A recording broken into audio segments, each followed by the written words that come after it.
হালাল পথ অবলম্বন করার যে শিক্ষা, হারাম থেকে বাঁচার যে শিক্ষা, এই শিক্ষা কোন প্রতিষ্ঠানে দেওয়া হয়? হালাল পথ অবলম্বন করার যে শিক্ষা, এই শিক্ষা একমাত্র পৃথিবীর কওমি মাদ্রাসাগুলোতেই দেওয়া হয়। অন্য আর দ্বিতীয় কোনো প্রতিষ্ঠান নাই মাদ্রাসা ছাড়া, যেই প্রতিষ্ঠানে হারাম পথ বর্জন করার শিক্ষা দেওয়া হয়, হালাল পথ অবলম্বন করার শিক্ষা দেওয়া হয়। মাদ্রাসা ছাড়া দ্বিতীয় অন্য কোনো প্রতিষ্ঠান পৃথিবীর বুকে না। আল্লাহ রাব্বুল আলামিন বললেন, ইয়া আইয়ুহাল্লাযীনা আমানু কু আনফুসাকুম ওয়া আহলিকুম নারা। দুনিয়ার হে ঈমানদারের দল, তোমরা হারাম পথ বর্জন করে হালাল পথের দিকে ধাবিত হয়ে নিজেদেরকে জাহান্নামের আগুন থেকে বাঁচাও এবং নিজেদের সন্তানাদিদেরকে হারাম পথ বর্জন করায়া হালাল পথ অবলম্বন করায়া জাহান্নামের আগুন থেকে বাঁচাও। তাহলে নিজে যদি জাহান্নাম থেকে বাঁচতে চান, জান্নাতে যেতে চান এবং নিজেদের সন্তানাদিদেরকে জাহান্নাম থেকে বাঁচায়া জান্নাতে যদি নিয়ে যাইতে চান, তাহলে করণীয় কি?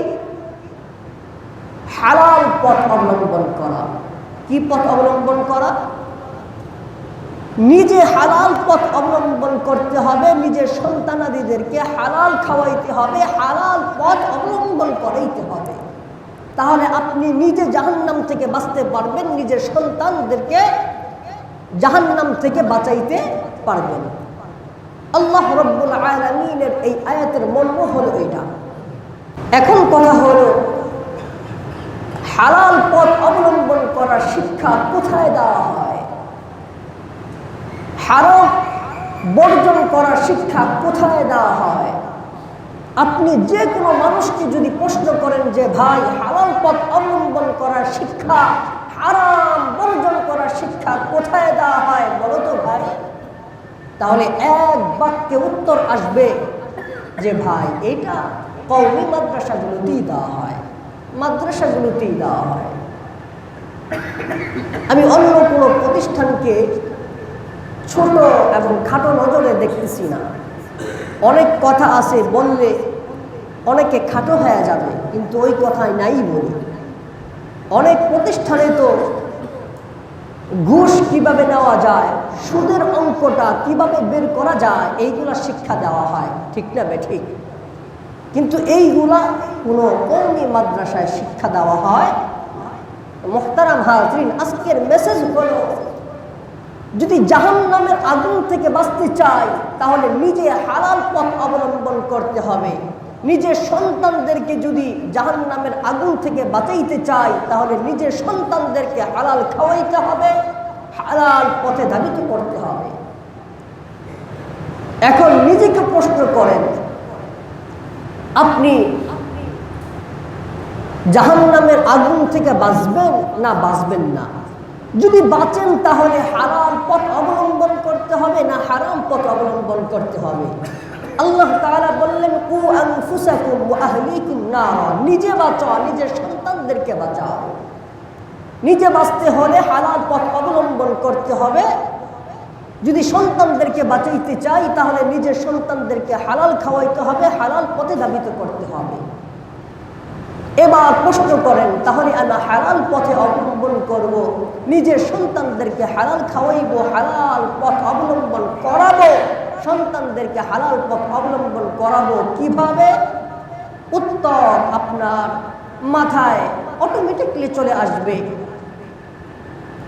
যদি হালাল পথ অবলম্বন করাইতে চাই, তাহলে মাদ্রাসায় দেওয়া ছাড়া বিকল্প আর কোনো পথ নাই, ঠিক না ঠিক? মুহতারাম হাজিরিন, ইলমে দ্বীন অর্জন করা, এটা যে কত বড় গুরুত্বপূর্ণ। আল্লাহ রাব্বুল আলামিন তার হাবিব সাল্লাল্লাহু আলাইহি ওয়াসাল্লামকে 40 বছর বয়সে নবুয়ত দান করেছেন। নবুয়ত দান করার পর সর্বপ্রথম যেই বিধান আল্লাহ রাব্বুল আলামিন তার হাবিব সাল্লাল্লাহু আলাইহি ওয়াসাল্লামের উপর অবতীর্ণ করেছেন, সেই বিধান হলো ইকরা, হে নবী তুমি পড়ো। অর্থাৎ তুমি পড়ো পড়ো তথা ইলমে দ্বীন শিক্ষা করো। ইকরা, তুমি পড়ো অর্থাৎ ইলমে দ্বীন শিক্ষা করো। দুনিয়ার সব কিছুর মূল হলো ইলমে দ্বীন শিক্ষা করা। আল্লাহ তাআলাকে রাজি খুশি করার জন্য যেই হাতিয়ার, প্রধান যেই হাতিয়ার, সেই হাতিয়ার হলো ইলমে দ্বীন শিক্ষা করা। এর জন্য আল্লাহ রাব্বুল আলামিন তার হাবিব সাল্লাল্লাহু আলাইহি ওয়াসাল্লামকে নবুয়ত দান করার পর সর্বপ্রথম যেই বিধান নাজিল করেছেন, সেই বিধান হলো, হে নবী তুমি পড়ো, ইলমে দ্বীন শিক্ষা করো। মুহতারাম হাজিরিন, ইলমে দ্বীন যে শিক্ষা করে তার মর্যাদা কেমন? আল্লাহ রাব্বুল আলামিন সূরা মুজাদালার 11 নম্বর আয়াতে বলেন, ওয়াল্লাযীনা উতুল ইলমা দারাজাত, ওয়াল্লাযীনা উতুল ইলমা দারাজাত।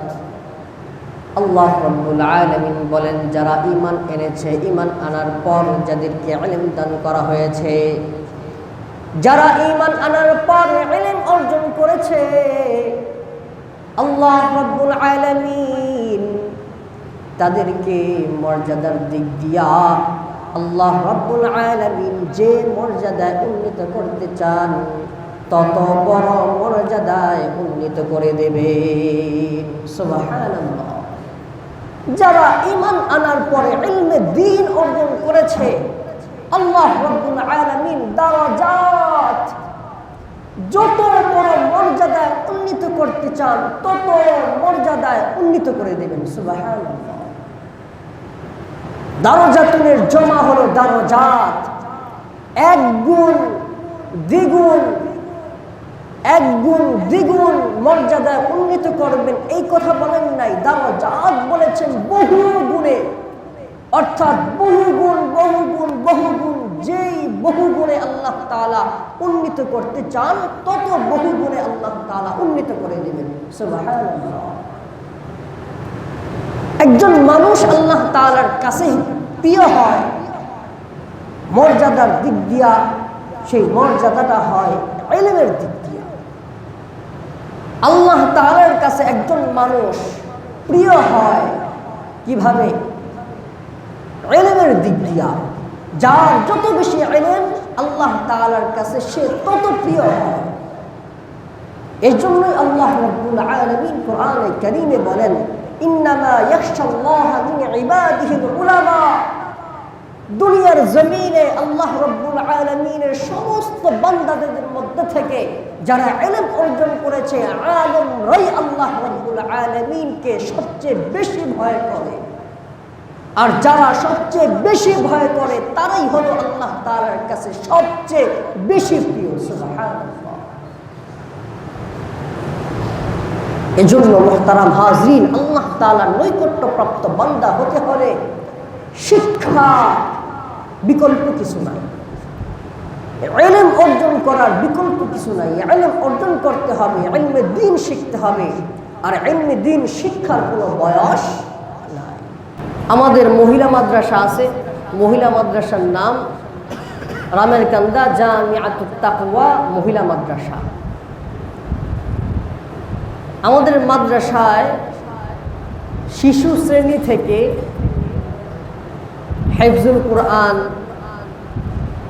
এবং আউয়াল জামাত থেকে দাওরায়ে হাদিস পর্যন্ত সকল বিভাগই আছে, আলহামদুলিল্লাহ। আমাদের মাদ্রাসায় একজন ঢুকলে দাওরা হাদিস শেষ করে আলেমা হয়ে বের হতে পারবে, এমন প্রতিষ্ঠান আমাদের আছে, আলহামদুলিল্লাহ। আল্লাহু আকবার, আল্লাহু আকবার। যে একজন হাফেজ, হাফেজার মর্যাদা কত বিশাল!